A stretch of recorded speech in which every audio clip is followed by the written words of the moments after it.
MG Listener, saat ini kami sudah terhubung dengan Kepala Dishub DKI Jakarta, Bapak Safrin Liputo. Selamat pagi Bapak Safrin. Selamat pagi Mas Rizwan. Assalamualaikum warahmatullahi wabarakatuh.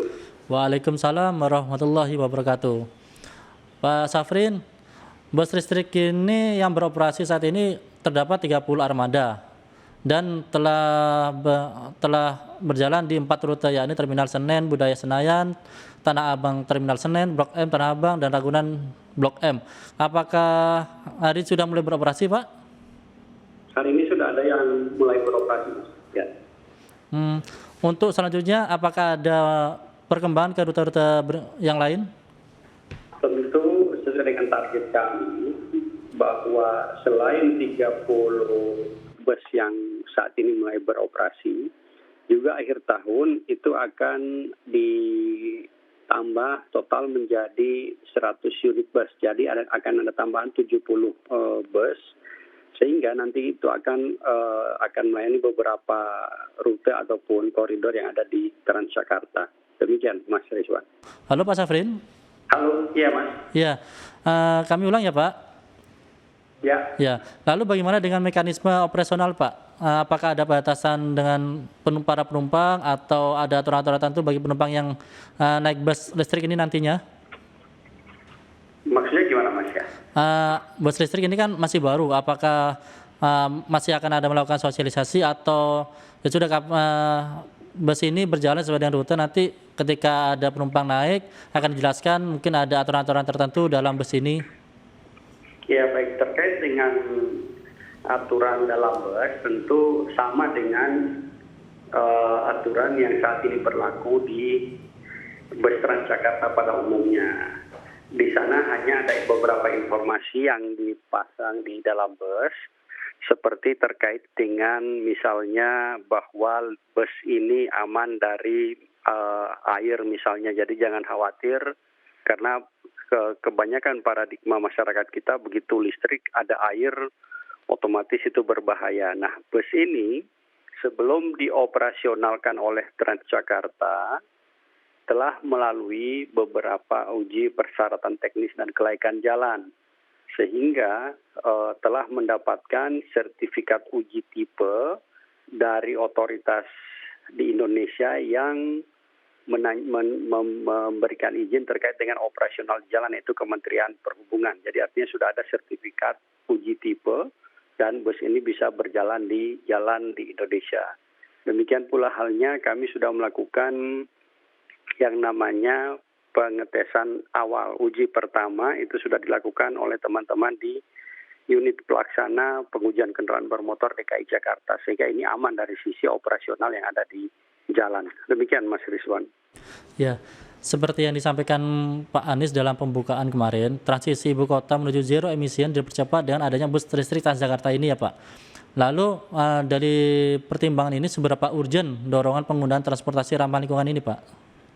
Ya, sebagaimana kita ketahui bahwa untuk polusi udara Jakarta itu luar biasa masifnya. Dan 70% dari polutan yang ada itu disumbang oleh sumber pencemar primer, yaitu kendaraan bermotor. Sehingga selain kemacetan juga polusi udara, maka perlu upaya-upaya masif untuk memperbaiki kualitas udara Jakarta, sehingga Jakarta sesuai dengan visinya Pak Gubernur menjadi livable city, kota yang layak huni, itu bisa dicapai. Jadi tidak hanya dari sisi melakukan manajemen dan rekayasa lalu lintas, tetapi juga dari aspek perbaikan unjuk kerja kualitas udara itu menjadi sasaran utama. Oleh sebab itu dalam peraturan gubernur nomor 90 tahun 2021 itu telah disusun rencana untuk implementasinya, termasuk implementasi bus listrik ini. Begitu Mas. Baik. Setelah bus Transjakarta ini, apakah dari pihak pemerintah provinsi nanti akan ada moda transportasi umum lainnya Pak yang berbasis listrik seperti angkutan kota begitu? Saat ini kami masih fokus pada layanan Transjakarta khususnya untuk bis besar, dan ke depan sesuai dengan target di 2030 untuk seluruh layanan Transjakarta yang saat ini terintegrasi dengan Transjakarta keseluruhannya akan didorong menggunakan bus listrik. Total jumlah bus yang sekarang dioperasionalkan oleh Transjakarta itu total sebanyak 4.270 posisi di akhir Desember 2021 kemarin. Artinya bahwa target ke depan sampai dengan 2030 Transjakarta akan mengoperasionalkan 10.047 bus, apakah itu bus gandeng, bus besar, bus maksi, bus sedang maupun bus kecil atau mikrotrans yang sekarang ada. Dengan target ini maka 2030 keseluruhannya otomatis sudah menggunakan sarana yang berbasis listrik. Demikian, Mas. Ya. Nah, untuk beroperasinya bus listrik ini, apakah ada perbedaan dalam hal biaya ya Pak? Ya, baik. Jadi dari sisi tarifnya tetap. Jadi tidak ada perubahan.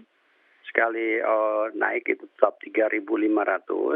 Memang dari sisi biaya operasional kendaraannya itu ada perubahan, ada perbedaan antara kendaraan dengan menggunakan fosil dan kendaraan yang berbasis listrik.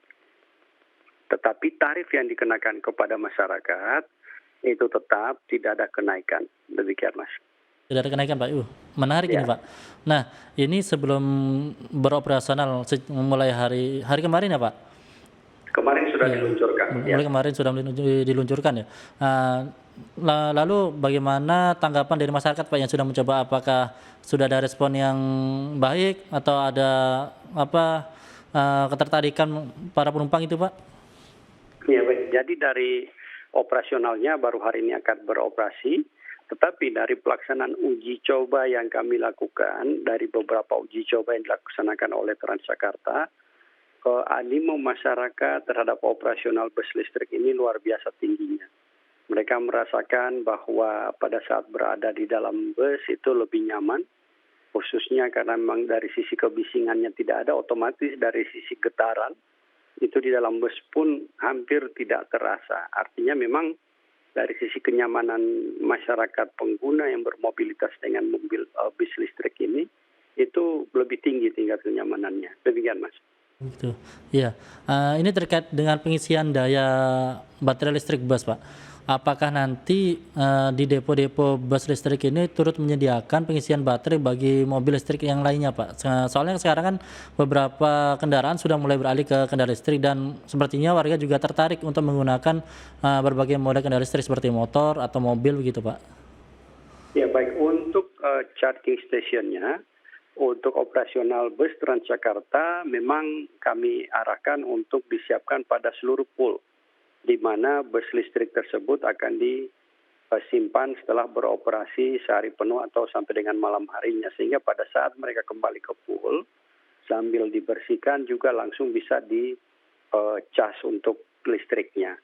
Tetapi juga pada beberapa titik setelah kami identifikasi untuk tetap ditempatkan charging station, sehingga pada saat bus listrik itu beroperasi dan kemudian perlu mengisi daya ulang, maka mereka tidak harus kembali ke pool, tetapi charging station berada di beberapa titik yang sudah dekat dengan layanan yang mereka berikan. Demikian.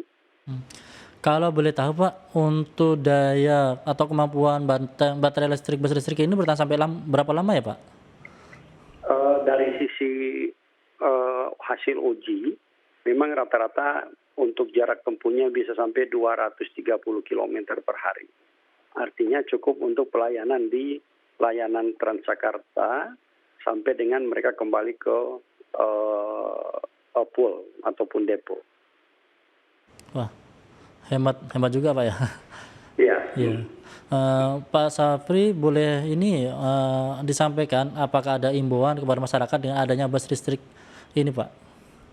Baik, kami menghimbau kepada masyarakat bahwa dengan dioperasionalkannya bus listrik oleh layanan Transjakarta, maka era baru layanan Transjakarta telah dimulai menuju kepada layanan yang berkelanjutan, di mana tujuannya tentu selain untuk mengatasi kepadatan lalu lintas yang ada di Jakarta, juga untuk mewujudkan kenyamanan dalam pelayanan pada masyarakat, dan juga yang paling utama adalah bagaimana pemerintah provinsi menyediakan layanan yang ramah lingkungan menuju pada terwujudnya kota Jakarta yang layak huni. Kami menghimbau pada masyarakat untuk manfaatkan sebaik-baiknya layanan bus listrik ini. Kita jaga kebersihannya, kita jaga bis listrik ini bagi masyarakat yang biasanya misalnya coret-coret, kita harapkan jangan lagi melakukan hal-hal tersebut, karena program ini tujuannya untuk masyarakat Jakarta yang lebih baik. Demikian, Mas.